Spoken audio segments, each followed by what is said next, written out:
Hey, Spuddies, PotatoMcWhiskey here, and welcome to Let's Review, Let's Update, let's give our first impressions on the patch notes for the Civilization 6 June update in Gathering Storm. Let's just jump right into it. Alright, so starting off, we have some new World Congress in the features category. Okay, World Congress. 3 new World Congress proposals. So there is public relations, which is the target player generates 100% more grievances and other players generate 100% more grievances with the target player.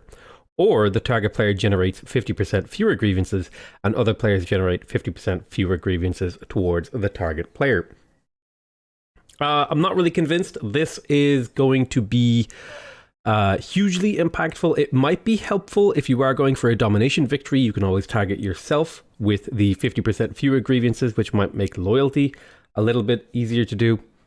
That would be a nice thing. I don't think it's really going to have a huge impact on the outcome of a game, but it's going to be one of those nice little things that in some situations it might be helpful in maintaining loyalty when you're on a domination spree.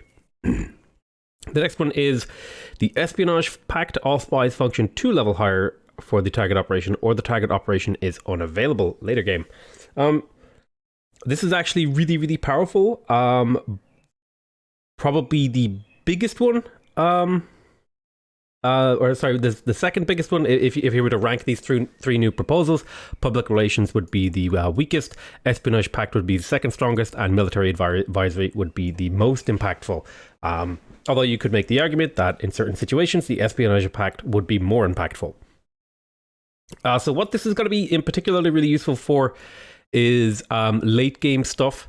For example, if you are doing sabotaging spaceports, that's going to be the big one here. If you can prevent spaceport sabotage, you can essentially secure your win condition unless somebody goes to war with you. It's going to be maybe more impactful in something like a multiplayer game. Not sure entirely, but this is a pretty good one. It'll also mean that if you're in a certain situation, you might be able to vote for or take advantage of this if you're just trying to steal for gold, for example. Military advisory. So this could be a big deal if you have a particular sort of unique unit that you're going to be using in the next few turns. You could go ahead and give it an extra 5 combat strength, or lower the counter unit's combat strength by 5. This one could be pretty impactful for your game. Maybe not game changing, but who knows? Let's see. One new request for aid type. This is the military aid request. If a civ that you have at least 200 grievances against declares war on you, a military aid request becomes available. This uses the gifting system gold and or project.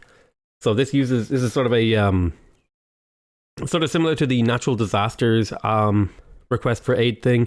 This is going to be basically, if somebody is bullying you, is attacking you a lot, you will be able to request money essentially by running this project. And I believe it also will give a diplomatic victory point, whoever comes first. Then we have the World Builder basic mode is now on by default. That's pretty cool. You'll be able to make some cool maps and stuff like that. Looks like they've made some big improvements to it. I'm really interested in checking that out. The unit abilities tooltip on the unit panel. Mouse over a unit portrait to see the unit abilities that were previously hidden.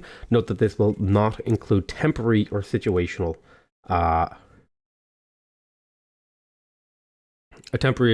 abilities.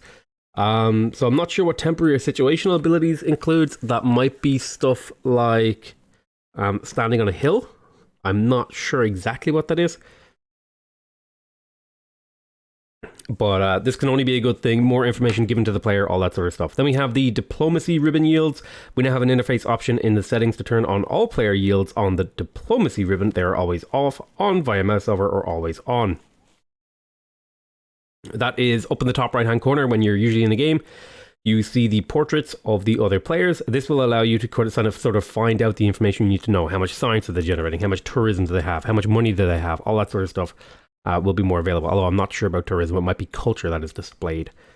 Then we have the power lens, which is a lens. We talked about this in great detail. Basically, you turn this on and you'll be able to see what cities are powered, what cities are generating power, where is your power coming from, where is that power able to reach, all that sort of stuff. So that's really, really helpful. Another nice new tool for players to use in order to play the game better. Then we've got the body of water labeling. So this is just a small sort of fluff feature, I would say, where you can now have names appear over small bodies of water, which is going to be particularly interesting with regards to the new map type that we'll be talking about in a minute. Okay, balance and polish. First one is here. England got some updates. I'm going to just assume that this is like a completely new ability and not try to contrast it to the currently existing ability. So we have iron and coal mines generate 2 more resources per turn. That is mildly helpful. It's usually these don't have a huge impact on your game. I can see a situation where maybe in the early game where you're going for swordsman as England and you have only 1 iron mine, you'll be able to get twice as many compared to a normal game. So that's helpful. Coal mines, on the other hand, I suppose you might be able to run more coal factories if you have the if you have only 1 coal mine, but usually sometimes you do kind of start running out of coal to fuel your power plants in the sort of mid to late eras if you're building a lot of power demanding buildings.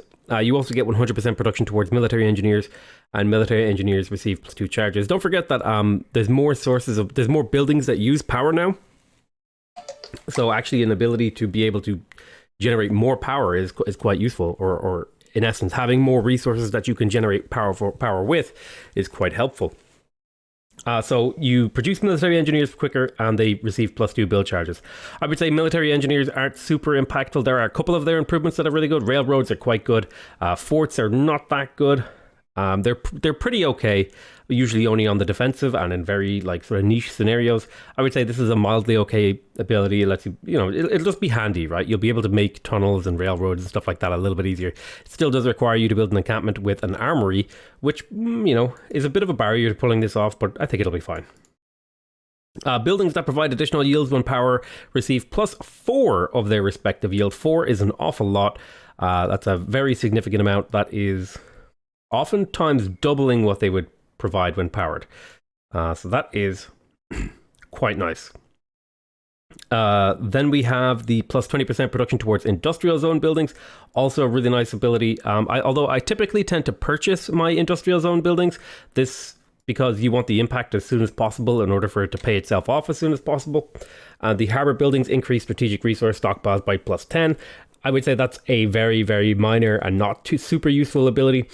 Typically, when you have a strategic resource, either it is so scarce that the amount you can store doesn't matter, or it is so abundant that the amount you can store doesn't matter, or you're in a situation where it's not how much you can store, it's how much you're consuming per turn that matters. So not really sure if this is going to change much, but it's a very mild buff. When I say mild, I mean basically a non-issue. Canada got a very nice buff here. It's a +1 production to tundra, tundra hills, snow, snow hills, lumber mills, and also +1 food to camps in snow and tundra, on hills and on flatland. That is a very, very nice buff. I thought Canada was actually in a pretty good place in the latest iteration of the game, but it seems like they could use just that little bit of an extra nudge, especially with the tundra bias. So I'm pretty okay with this. I think it's a perfectly reasonable thing to do. And we also have France over here. Chateau's adjacency for each wonder doubles add flight. That's a nice little boost to France. France is supposed to be like the wonder building culture civ, and the Chateau it wasn't that very good. So that's going to be nice. Are there forests on snow? No. I don't think so. So mostly this just applies to tundra. So World Congress increases the diplomatic victory requirements to 25 diplomatic victory points and increases the gain in diplomatic victory points in game. Players gain 1 when they vote for a winning option / target of any resolution. So no matter what the resolution is, if you vote for it and choose the winning vote, you get a diplomatic victory point. Statue of Liberty now gives 4, Potala Palace gives 1, and Mahabodhi Temple gives 2. It's really nice. Diplomatic victory points felt a little bit scarce and difficult to get. Now they're they're a little bit more abundant and easier to get, but you need a lot more of them. I think that's a better system overall. I think it's going to make diplomatic victory a little bit more viable and something you can actually work towards throughout your game. Whereas I feel like in the previous iteration of the game, it felt like you were only really able to work towards it, say, in the later portions of the game. So you'll be able to sort of start nipping away points. And it's also going to change how you interact with the World Congress system. You're going to want to try to predict what other people might vote for, or maybe even force votes and stuff like that to deny people points. So that's interesting. The diplomatic victory point resolution used to be give 2 points to whoever was voted for it. Now it is +2 or -3. So that's going to lower the importance of it for winning, but increase the importance of it for preventing a win. And that's really interesting because if you vote for yourself, you will actually get 3 points. So that's quite cool. And then there's some changes to how many diplomatic victory points you get when you start an existing save or if you start later on in the game. Scored competitions now end 1 turn before the World Congress means to lower the noise threshold of it all happening all on the same turn. I'm okay with that. I kind of like that. Rather than being a 29 turn cycle or 30 turn cycle, it's going to be 29 turns. I think that's a little bit better. It was an awful lot of stuff happening on 1 turn. And it could be sort of maybe a little bit of work to manage it all. So I'm glad that change is in. It's a very small sort of quality of life thing, I would feel. But it is nice. Now, in the preview video, they did say it would be 20 diplomatic victory points, but I can only assume that they did a lot of testing, and 20 seems like a little bit low because there's a lot more ways to get them. So I feel like they might have bumped this up just to slow it down just a little bit. Let's see here. Upvoted to update to vote tie-breaking for the World Congress. Now, instead of winning the awarding, once players determined with the least remaining favor. So whoever has the least amount of favor left with a tie vote will be the winner. I'm curious how that will work if they're... Yeah, I'm sure... there's probably going to be like some super hardcore edge case where both the remaining players have the least amount of favor. Send aid projects now sends gold to all accepting ongoing emergency. That is pretty cool. If you have maybe 2, potentially even 3 emergencies going at once. I have seen 2. I don't think I've seen 3. This would mean you get extra value out of this for the people on the receiving end and the people on the sending end. They're going to be working towards multiple emergencies, which is pretty cool. Alrighty, so in terms of eras, we added a light scaling to the era score by game speed. This is okay with me. My one concern is that slowing down the game, say on marathon or whatever, it doesn't really actually change the pace of the game that much. And by that I mean like over the average number of turns of like it takes twice as long, but like relative to the length of the game, things take about the same amount of time. So I'm not sure how I feel about that. I'm sure it'll kind of work out just fine. I don't really play on higher speeds or slower speeds. I think it'll be relevant for higher speeds like online and stuff like that, but for longer speeds it might be a detriment. So there's new dedications for the later eras. We have the Sky and Stars updated, unlocks the Eureka for satellites, nuclear fission and nanotechnology if you're in the information era. Those are actually really nice ones, so there can be sometimes hard to get them, and Eurekas can be useful. Only one thing I would say about this is often you already have these researched by the time you're in the information era, so it's probably not going to be super impactful. And in the future era, you get smart materials, predictive systems, and off-world mission. Again, not super impactful in my opinion, because often by the time you're in the future era, you've already researched these things because you tend to outpace this anyway. 100% experience earned for all air units. Aluminum mines accumulate +2 resources per turn. These two are quite interesting to me. Getting extra air unit experience. Air units are already extremely powerful, some of the most powerful units in the game. Getting extra experience for them and being able to have more of them because you have better aluminum mines is really, really cool. Automaton warfare is very interesting.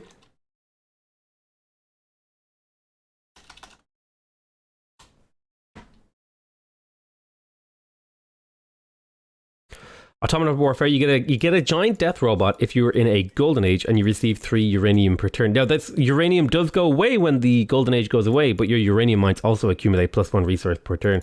So you're probably going to want to use the the giant death robot to maybe find some more aluminum mines. Dedications for later eras. So again, this comes like super late into the game, so I'm not sure how impactful it will be. Players have often won the game by the time these sorts of things roll around, at least if you're playing a high level. And then you get extra era score for each non-barbarian unit killed by a GDR. This might be useful for getting a late game Golden Age. I wouldn't say it's hugely impactful.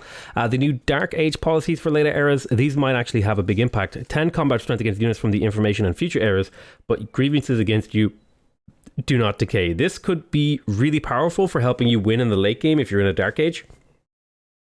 Particularly on the defense. Grievances not decaying is not that big of a downside, I would say. So this could be a very, very powerful card to either push for a win or keep you alive. Then we have the automated workforce. You get 20% production towards city projects, but you lose 1 amenity and -5 loyalty per turn in your cities. The negative loyalty might be a little bit rough to deal with. The amenity isn't a big deal. The 20% production towards city projects is really, really nice though. Particularly if you are going for either a science victory or you're working projects to try and win another way. For example, if for some crazy reason you're in a Dark Age in the super late game and you're going for a religion victory, you'll be able to generate more faith, especially when we talk about some of the changes to great people points that'll coming up. This information campaign, +3 diplomatic favor per turn for each broadcast center, but you lose 10% science and culture in all cities. This is really, really powerful. Especially if you have gone for any sort of culture or tourism game, you can get a lot of this essentially might give you a way to transition out of a culture/tourism game into a diplomatic victory if you've been being diligent about generating diplomatic victory points along the way. Really good. And now we have one of the bigger, most controversial changes is great works of writing are now +2 culture, +2 tourism. They were +4 culture and +4 tourism, so now they're half as useful. This is a pretty big change. It's going to slow down any sort of culture speedruns, which is kind of why I was doing culture speedruns as of late. And the player cannot earn a great person of a class if a player cannot. So I would say this is going to be a big deal, right? It's going to slow down your culture victories by a lot. A lot of your tourism does come from great works of writing. It's going to make other sources of tourism more important for winning. For example, rock bands, for example, national parks, for example, other great works, and also wonders and stuff like that. So this is I would say this is a pretty significant change to the tourism game. We've also got if a player cannot earn a great person point of a class, for example, if all the great prophets are used, great people points are now converted into faith at a 1-to-1 ratio. So this is really, really nice. So what it means is essentially once all great prophets are gone, shrines and temples and holy sites give you +1 faith. So that's going to be a lot of extra faith that you don't see in a current game, for example. You've also got the when you're actually running a holy site prayer project, for example, and it works for all other projects, all the excess points will actually be converted into faith as well if no great people of that type can be earned. So this is going to be hugely helpful for any sort of religion game as well. If you're running early game holy site prayers, you'll be getting extra faith conversions, which is really, really nice. It's going to mean that you're going to have a lot more faith to play around with just by virtue of things. So I think religion games have been buffed pretty significantly by these changes. So all points, just to clarify for everyone, all great person points that can't be, like, if all of the great people are earned in a category, any great people points you're still generating will be turned into faith. So this will be also useful for a tourism game, for example, if you use up all of the great writers, musicians, and artists in the late game, you'll have a little bit of extra faith coming in towards your, so that you can use towards, for example, rock bands or naturalists. So this is a nice way of maybe transitioning your economy out of that sort of thing in the late game. Then we have map generation. We have new maps. We have the 7 seas and the small continents. I'm excited to try those out.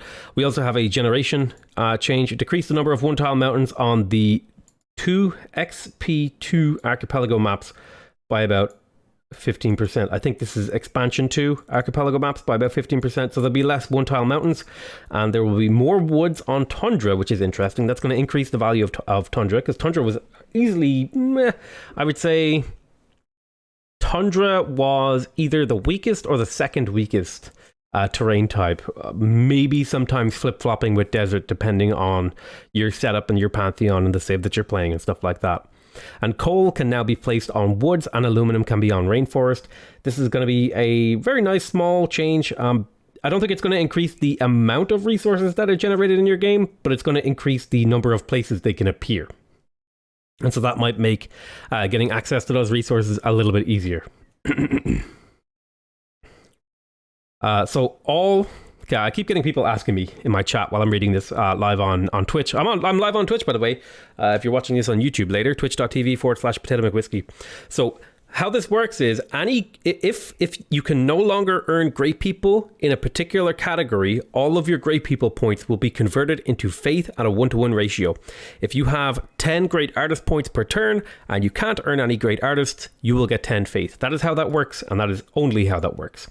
And this applies to if you run projects that generate great people points. Okay, so now we're on to some of the bigger and meatier changes in the patch.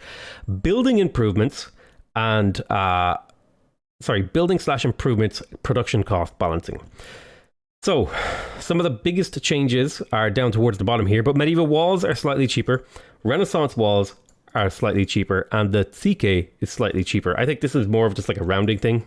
This doesn't seem like a huge impact. I don't think it's going to really speed up or slow down these things.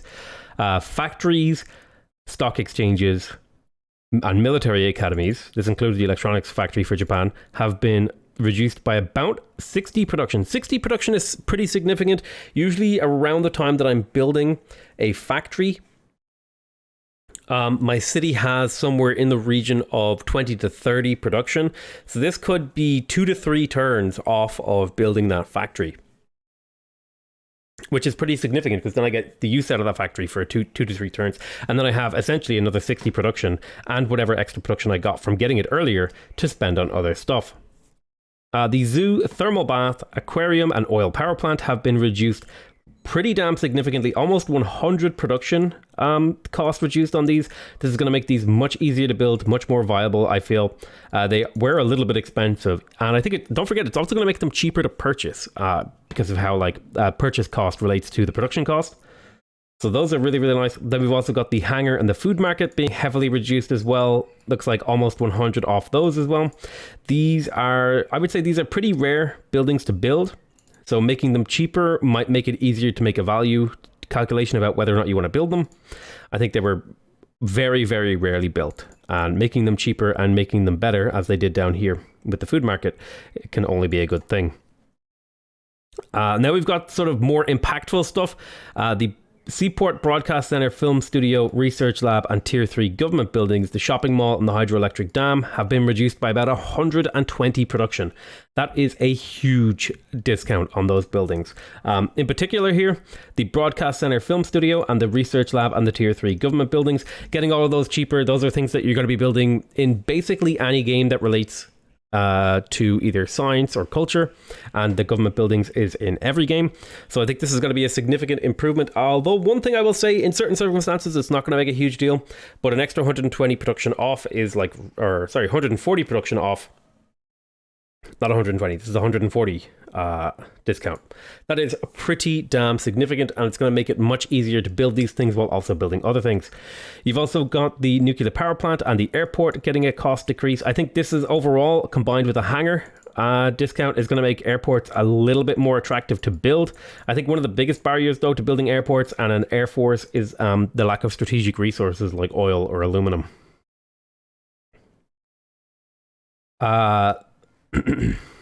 The film studio is America's unique broadcast center.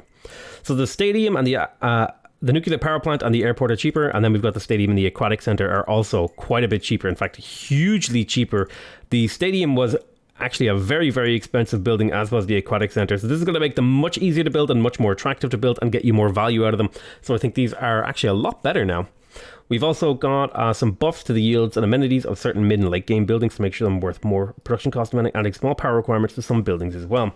So the workshop is now 3 production. I think that's a fairly significant change. I think I feel like workshops I don't think workshops really ever paid off their investment in terms of production, unless you invested further into things like factories and stuff, and then they would pay off their production. Or if you, for example, had access to city-states like Hong Kong or any industrial city-state, really.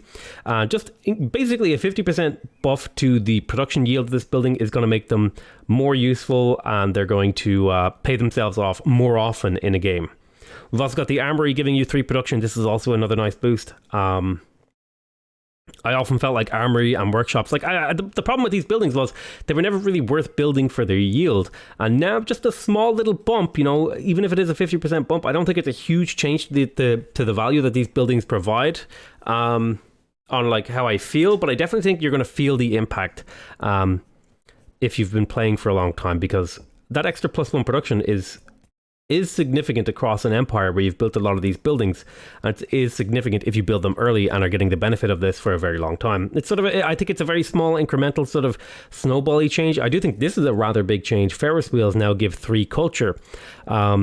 Ferris wheels were mostly built for the extra little bit of tourism and the extra little bit of appeal that they would give to seaside tiles for when you were building seaside resorts. So this is a nice little boost to this building.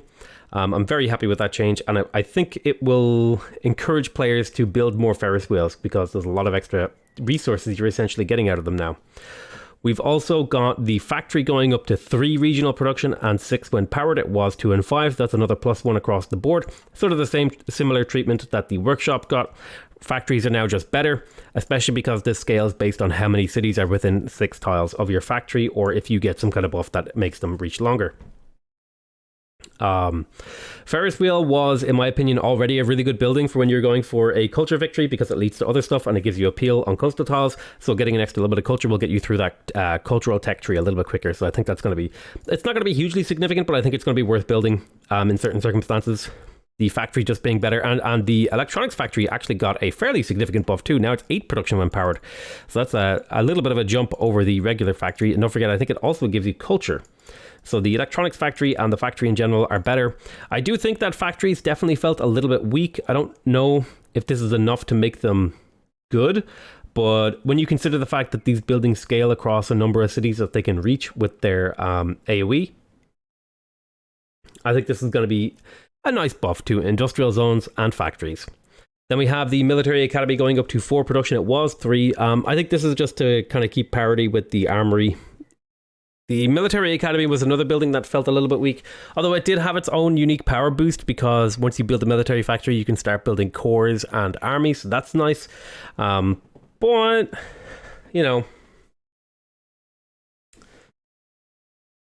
I think the extra production here is going to make it worth it to build the building for the production. Whereas before, it often felt like you were building it not for the production, but for the ability to build armies and corps. So a little bit of extra production means this building has a little bit more value in it, and it's also cheaper now, right?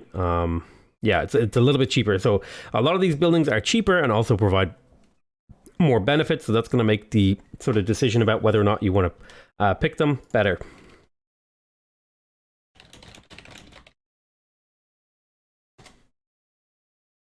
So we've also got the food market. I think this is one of the bigger changes to the buildings. The food market requires 1 power.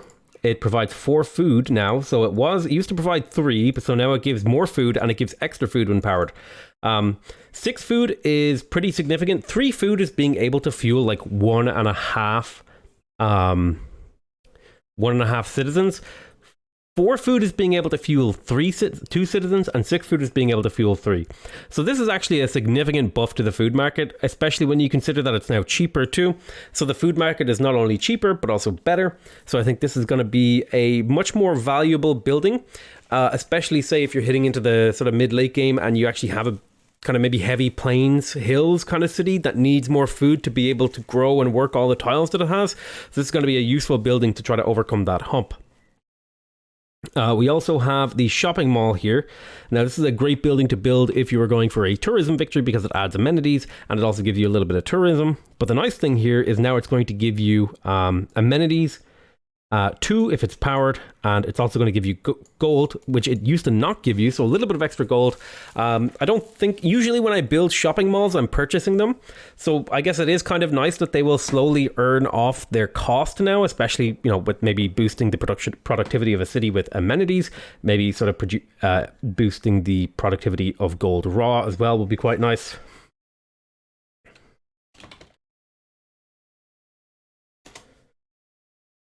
Then we have the airport, which adds 1 power to the city requirements. It provides 4 production and 6 when powered, was 3. I still don't think airports are really worth building. I think they're a little bit weak.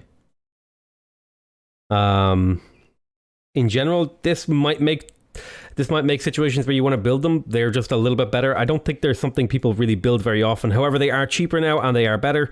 So I think this will make them a little bit more attractive to build. I don't really know how it'll pay off. Usually by the time you've unlocked airports, the game is pretty close to being over. So it's going to be hard to justify them like ever having a chance to pay themselves off. So I'm not sure about that. We also have the stadium here, which adds 2 to the city's power requirements. It was 3.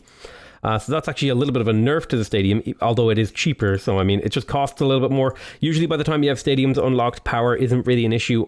It's either like you've managed to completely take care of all your power problems, or you just don't have any power by the time you unlock stadiums. I don't think this change is going to really change it.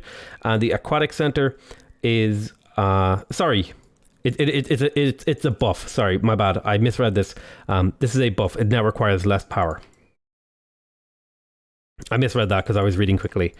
These are both buffs, so they use up less power, essentially. Tier 3 buildings that can support worker citizens now increase the yields for each citizen working in that district tile. So stuff like the coal power plant, the oil power plant, and the nuclear power plant provide +1 production per citizen. This is, I would say this is very, very significant. So previously, if you do the maths, right, when you had all three tiers of buildings and you were fully working a district, you would get 6 total yield of the respective resource. So if you were working 3 industrial zone slots, you would get 6 production. Now, I think the important difference here is the transition from being able to work 2 citizen slots and working 3. So in the previous patch, when you had 2 citizens working slots, you would get a maximum of 4 production from that. Now, you would get a maximum of 4 production, and then that would go up to 6 when you built the tier 3 building. So that was only like a 50% increase. Now you will go from producing 4 resources working 2 specialist slots to 9 working 3. So that almost doubles the value of the transition from the tier 2 working 2 specialist slots to working 3. So I think this is actually pretty significant. I think this is going to be most significant for things like science when you're working your whole most significant for science, and ultra significant when you're going for a religion victory. Religion victories, I feel, were often plagued by a little bit of a difficulty in actually kind of generating enough faith sometimes. And so I think religion victories are actually one of the biggest winners from this patch, in my opinion, because the faith conversion and the faith conversion of great people points and and then the extra faith citizens, because I would say that religion victories are the only victory type where you would consistently work citizen slots from early in the game, and you can get your tier 3 religion specific building much earlier now. And this is actually going to change how the religion victory plays out. Evangelizing your religion and getting that extra value from your specialists is going to really change that sort of decision making process. Because usually I would 99% of the time I would tell players just basically ignore the tier 3 religion building. Now I think the tier 3 religion building is like the linchpin of generating enough faith to win a faith victory, in my opinion. I think it's a huge part of the deal now. So this is actually a really significant change, in particular for the religion victory. I don't think it's going to make huge changes to culture or some of these other districts, but mostly for campus specialists and holy site specialists, and sometimes industrial zone specialists, it's going to be a really big deal. And very, very rarely stock exchanges, for example, if you're playing Mansa Musa. All right, let's have a look here. Changing the yields of working to better fit the balance and flavor of certain districts. So the Harbour, Royal Navy Dockyard, and Kothon now provide 2 gold and 1 food. It was 2 gold and 1 science. So now in the late game, now, your Harbour, Royal Navy Dockyard, and Kothon will provide you with 2 food and 2 gold as per the changes here to seaports. It could be not amazing, but it could be helpful. Then you've got the Akanda. So they were 1 culture, 1 production, and now they're 2 gold, 1 production. This is actually fairly significant when combined with this, because you can get military academies pretty early into the game. And sometimes one of the things that you lack when you're going for a domination victory and you have a lot of encampments is all you really care about is production and gold generation. So being able to produce more of that using those specialists, I think is going to push things in the sort of right direction. I don't think things are fully there yet, but I think this is definitely a nudge in the right direction. They've also made some significant changes to the industrial zone adjacency bonuses. You get +1 production for every 2 adjacent districts. That was the normal way you did it. Now you also get +1 production for every 2 adjacent lumber mills, and +1 for every 2 lumber mills, and +1 for every 2 mines. Used to be you would just get +1 for every 1 mine. I think this is a good step in the direction of lowering the power level of mines, especially when you consider some of the other changes that are coming to improvements later on. And I think for a very, very, very long time, I think we can all agree that mines have sort of dominated the improvement metagame. Mines were just so far and away better than any other improvement that you could put on a tile, that anything that wasn't a hill was basically dead land in sort of my mind, I feel. And now that we're seeing some of the power pulled out of mines, I'm pretty happy about that. But there's other changes too to the industrial zone. Now they get extra strategic resource adjacency, the government plaza adjacency, and quarry adjacency. So this is going to actually increase the value of quarries with regards to industrial zones, which is a big deal. Quarries were mines and quarries used to be equivalent when you were counting towards adjacency for your industrial zone. Now quarries are actually better than mines, which might change how players play with regards to placing your industrial zones next to quarryable resources like stone and stuff like that. I think this is a pretty big change for the quarry improvement, especially when you consider that I think quarries are getting boosted down here as well. Then you also, and this is I think this is a significant change. I don't think it's a strong enough change to make these really, really good. But now, industrial zones also get +2 production for adjacent aqueducts, canals, dams, and bath districts. So that is a really, really nice change. I think it's going to encourage players slightly towards building these things. And I would take this as the developers seeing that people aren't building enough of these and wanting to encourage players to build more of these, I think. And we might see, I would predict that we would see further changes to these things to make them more attractive to build down the road.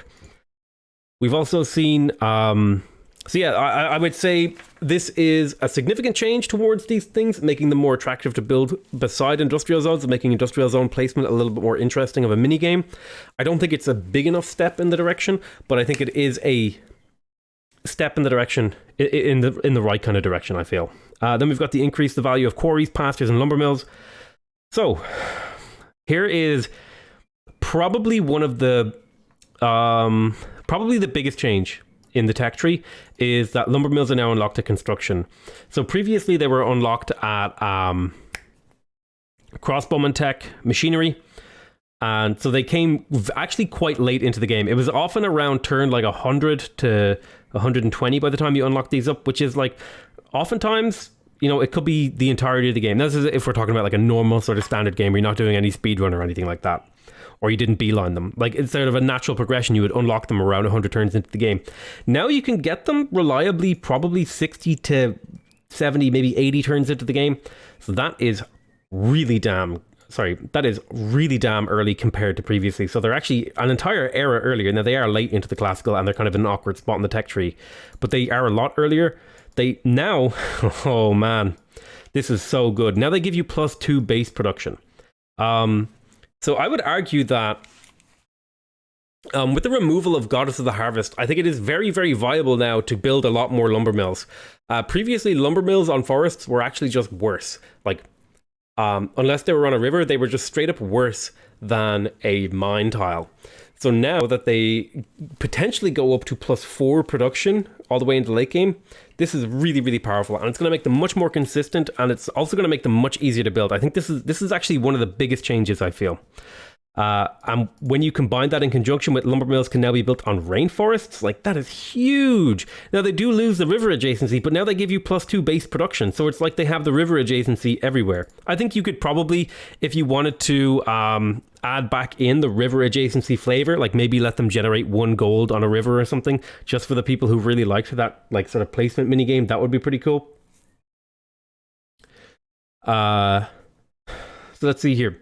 The pasture is unlocked by animal husbandry. Now gives you +1 production and +1 housing. That was fairly standard. That was what it did previously. It gives you +1 food from exploration, which is in the Renaissance era. Exploration is the what is the tech? The one that unlocks the Merchant Republic government, I believe. Then you have +1 production with replaceable parts and +1 food from robotics. I still think pastures are okay.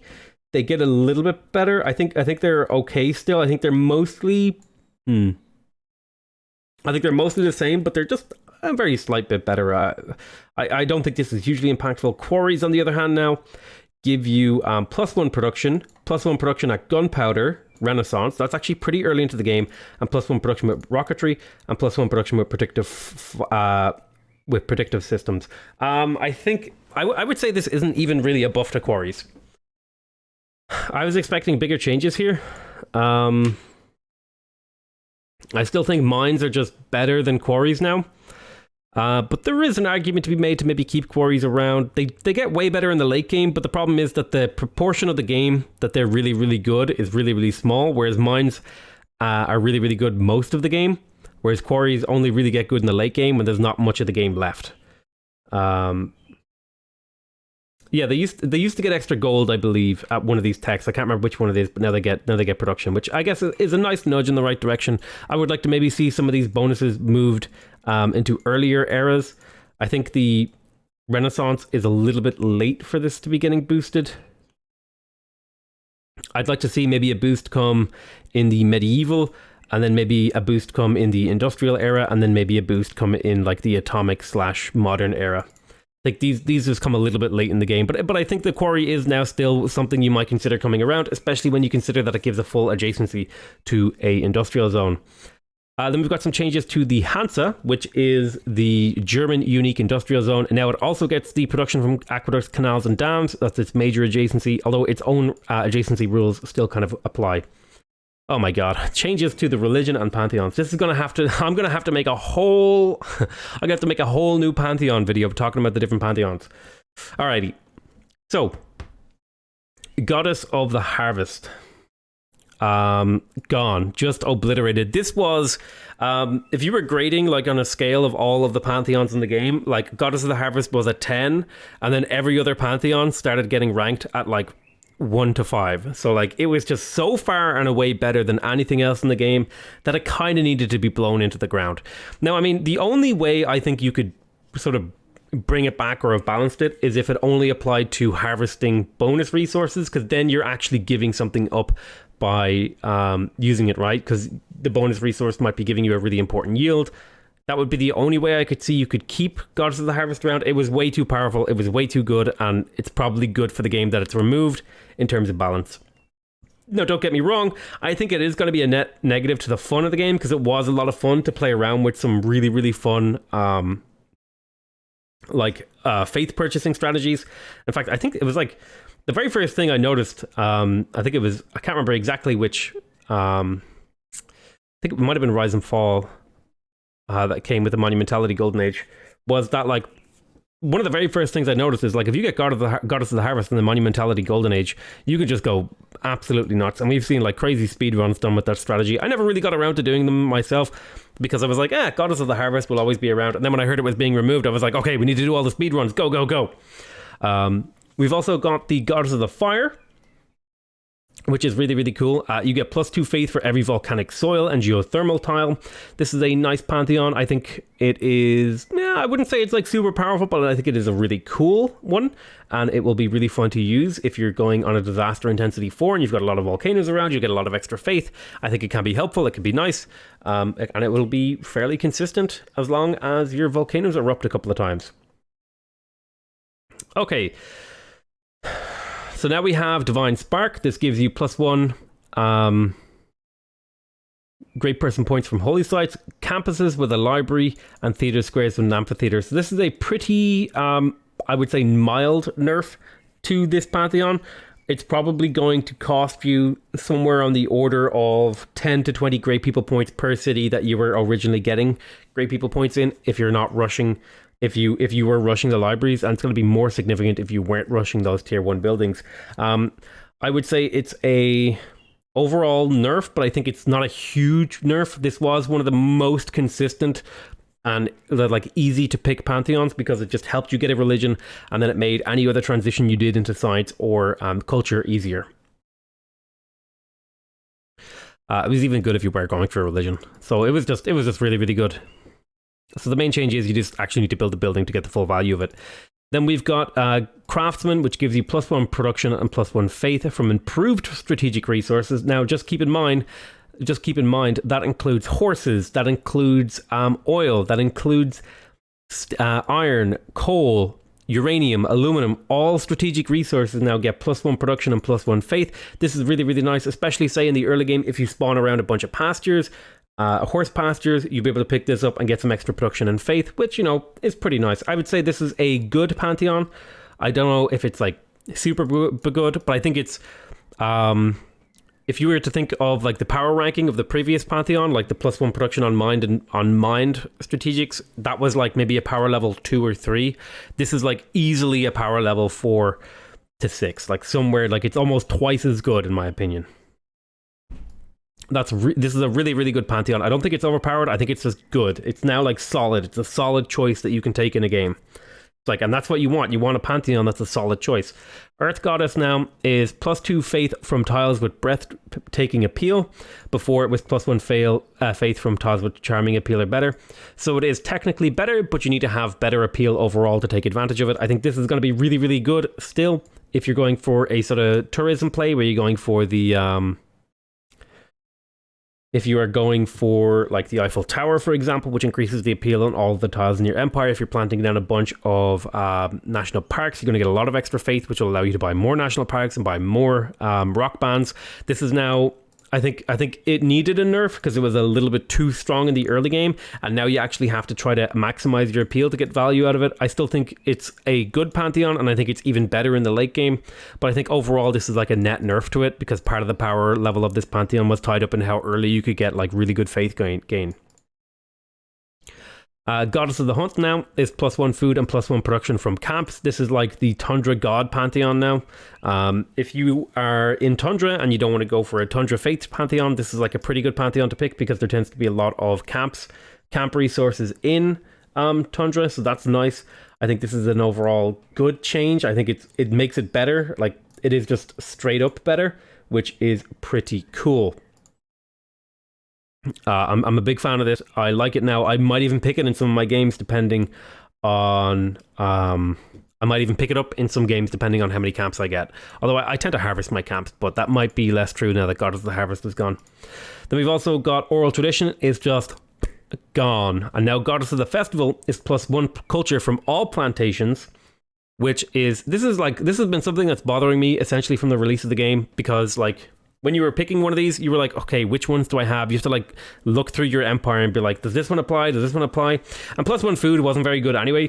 So I think this is just a really, really nice change. I would say this is now on par with the +1 culture from pastures, although I would argue that it is weaker early and better later. And the difference in that is about 20 to 30 turns, and it also kind of depends on what tiles you spawn with in your empire. But I would say, bananas now give you culture, for example. So this is a nice Pantheon. This is like, again, kind of like the Craftsman. It's not a really, really good Pantheon.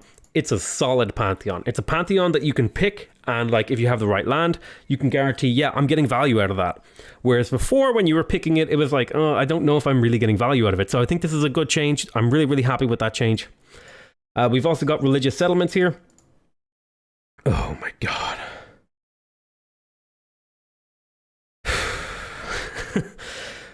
When chosen, this is crazy. You have at least one city. Receive a settler in your capital. This is a Pantheon, dude. And your border expansion is 15% faster. Like, a free settler is crazy, especially, for example, in multiplayer. Yeah, I don't know. This is just like a crazy good Pantheon. Because the earlier you get your city out, the more value you get out of that city, the better your city will be. All that sort of stuff. So this is just a really, really nice Pantheon. And then similarly, we've also got fertility rights getting this sort of a treatment. Now when you pick fertility, like, I don't think this is going to completely break the game, but I think it's going to be like, what this is useful for is previously this Pantheon was like, I don't want to go for a religion, but I do have a Pantheon choice, so I'm just going to take this. And so now you get that little bit of an extra thing. If you're not going for a religion game, you get a settler. And then fertility rights kind of occupied a similar place where it was like, I have to pick a Pantheon, but I don't want to go for a religion, so I'll take fertility rights for a little bit of extra growth rate. And now you get a free builder out of that. So I think these are just now straight up better, especially if you're going for a game where you're not planning on taking any religion-y stuff. River Goddess is now +2 amenities and +2 housing to cities if they have a holy site district adjacent to a river. That's actually a pretty damn big change. Previously, it was just +1 amenity. So I think this is going to be really big for like the Khmer, who already gets like huge boosts to holy sites on rivers and aqueducts and stuff like that. So this is a pretty nice boost to this Pantheon. I think this is another one of those cases where it's like, I don't really have a Pantheon choice like God of the Desert or God of the Tundra or whatever that really applies to me. So, but I do have like a big river here that I can place a couple of things on. So I'm going to go ahead and just plop a couple of thingies down, holy sites down, and get some extra housing and amenities. That's pretty nice. Initiation rights has been buffed as well. When a barbarian outpost is cleared, receive 50 faith, and the unit that cleared the barbarian encampment gets 100 HP. Before it was just 50 faith. This is a nice boost as well. I think this would be good for people who are not really looking for a religion game, but they have built an army and they need to deal with a bunch of barbarian encampments. And it could also kind of act like a little bit like the Goddess of the Hunt. He's like, oh, I'm clearing a bunch of barbarian encampments so I can get a bit of faith before I go into a monumentality golden age, so maybe I can buy a few builders or get a settler or two. So this is going to be a nice one. This is just going to be quite a nice Pantheon. It's I wouldn't say it's like super strong. I would say it's better.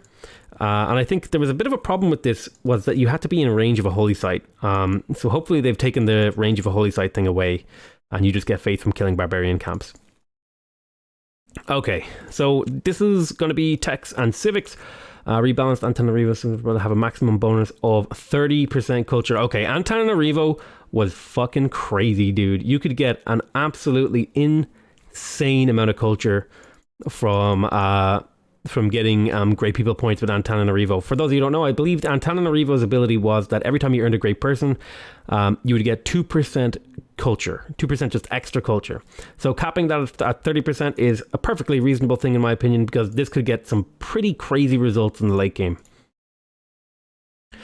These are two of the biggest changes, but we'll be exploring those in depth when we're actually playing the game. So stirrups now requires apprenticeship, and chemistry requires replaceable parts. That is going to slow down how fast you can get to knights by a lot, and it's also going to slow down how fast you can get to research labs by a lot. It might only be like a few technologies, but I think it is really going to slow down how fast people can rush with knights. I think now people are going to be looking for another unit that they can maybe engage in early war with. I feel like knight rushing in multiplayer was like really, really powerful and really hard to stop, because pikemen are kind of in an awkward spot, whereas knights are really easy to get to. So I think this is overall a good change to the game, and a healthy change to the game. They've also made some changes to the tech costs. So for example, early and late Renaissance now costs more. Early and late industrial techs cost more. Early modern and late modern techs cost more, and early atomics and late atomics cost more. So the sort of middle of the tech tree is a little bit more expensive, which I think is a perfectly reasonable thing to do, because it often felt like you kind of rushed through that era of the game. Now that things are cheaper in terms of production, and techs are a little bit more expensive, that's going to mean that you can spend a little bit more time actually taking advantage of those things. Now we've got civic cost increases. So sort of a similar treatment. The civic tree has been slowed down a little bit. I wouldn't say this is, like, I don't think these are going to be hugely impactful, but it's going to be sort of just a nudge in the right direction where things are going to feel a little bit more better paced. Alrighty, so we've got anti-air strength of naval units to be on par with the increases made on land AA units. Very nice. Several strategic resources unit changes. These are going to be big changes here. So Cuirassier now uses iron. Thank goodness. We needed less units to use neither. Cavalry now use horses. Thank goodness. This is actually these two are really, really big deals, especially the cavalry and cuirassier, because often it was like a real struggle to use cavalry because they come late in the era, and by that time you've already spent all your niter on like musketmen and bombards. So being able to use iron and horses for these, I'm really, really happy about that. This is going to make iron and horses feel much more relevant into the mid game, whereas iron and horses felt like they kind of fell off really, really early. So I'm very, very happy with that. Then we've also got the nuclear submarine no longer requires uranium per turn. That's actually going to make me more likely to build them. That was one of my biggest reasons why I didn't build them. A, because I didn't really have like a naval target that they could hit, and B, they cost me that precious uranium. So that's actually a nice change there. Then we've also reduced the upfront cost of the remaining unique units from 20 to 10. Okay, cool. So a bunch of unique units now cost less resources, so you'll be able to make more of them. Corps and Army Gold purchases now take into account the 25% production discount awarded by building the military academy. Upfront resource costs also consider the 25% discount. That's nice. Increase the movement range of some late game units from 2 to 3. Modern AT, mobile SAL, and rocket artillery. That's very, very nice. These units did feel a little bit slow in the late game if you didn't have a great general, so I'm happy to see these just getting small buffs. Well, I say small, but these are actually pretty significant, especially when you have roads and railroads and all that sort of stuff. Military engineers can contribute production to flood barriers and aqueducts. Thank goodness. That's actually huge. I'll be building a lot more military engineers because flood barriers and aqueducts are something I often have a bit of trouble building. Update to battering rams and siege towers to now only work with melee and anti-cavalry units. Okay, this is a huge change actually, because one of the most powerful strategies in the game was to essentially rush someone down with like horsemen and knights and siege towers and battering rams, and then just completely shit all over their cities in like a couple of turns. So this is going to change early game war like massively, especially when you consider that medieval and Renaissance walls are now immune to battering rams and Renaissance walls are now immune to siege towers. That's going to mean that my own personal style, where I go for bombards and stuff like that, is going to be much more relevant to against anyone who actually builds like late game walls. And I think building walls is now going to be a much more rewarding investment for protecting your empire against early rushes. I'm pretty sure battering rams also worked with ships, which was a little bit silly, but okay. Alright, so we've got a new policy here. Music censorship. Rock bands from other players may not enter your territory, but you lose one amenity in all your cities with 10 or more population. Then we've got a whole bunch of UI changes. I'm just going to quickly scan through this. Production queue. Religion. New Pantheon chooser. I like the new Pantheon chooser. We'll be checking that out in a bit. World Congress. Production queue. AI. Matthias favoritism.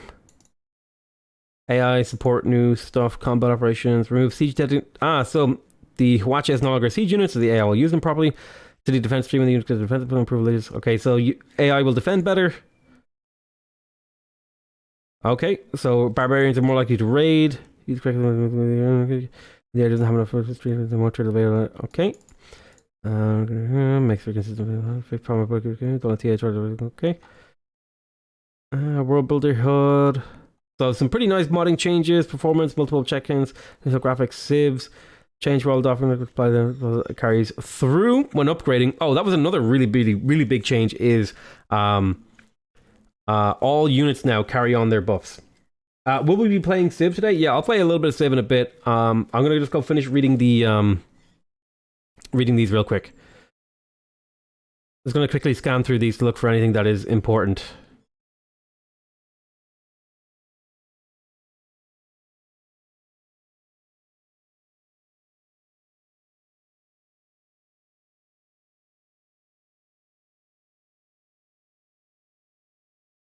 Okay. Oh, so the giant death robot is no longer a melee unit. Now Jongs properly work with press gangs and international waters. That's nice.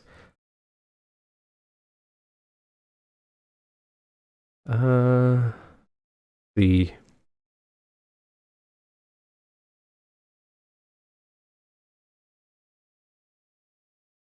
all right.